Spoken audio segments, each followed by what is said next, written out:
ধীরে ধীরে শীতের সবজির ক্যারেট এবং গ্রো ব্যাগগুলো খালি হয়ে যাচ্ছে। সেই সমস্ত ক্যারেট এবং গ্রো ব্যাগের মাটিগুলোকে ভালোভাবে খুশে নিয়ে রেডি করে রাখছি। এখানে একটা সবজির ক্যারেটের মধ্যে বকচইয়ের চারা করেছি, অনেকগুলো চারা দিয়েছিলাম, বকচইটা ভালো হয়েছে। সাইড দিয়ে একটা মূলোর চারাও দিয়ে দিয়েছিলাম, সেই মূলোটাই কত বড় হয়ে গিয়েছে। এই মূলোটা কিন্তু আজকে আমি তুলে নেবো, যেহেতু বকচইগুলো এই সাইড দিয়ে ভালোভাবে বাড়ছে, মূলোটা থাকার কারণে বাড়তে পারবে না। গতকালই সর্ষের খোল জল ভেজানো খাবার দিয়েছি।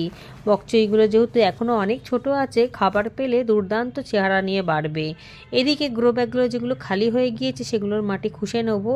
রোদের তাপ এমনিতেই শীতের সময় কম থাকে, তাই এইভাবেই খুশে খুশে রোদের মধ্যে রেখে দেবো। ভালোভাবে রোদের তাপটা পেলে এর মধ্যে নতুন করে গোবর সার দিয়ে ব্যাগগুলোকে রেডি করে নেবো। এই হলুদ রঙের গ্রো ব্যাগগুলোর বয়স প্রায় 4 বছর হতে যাচ্ছে, এখনো ভীষণ শক্তপোক্ত রয়েছে। একটু দাম দিয়ে কিনলে ব্যাগগুলো কিন্তু বহুদিন পর্যন্ত টিকে যায়।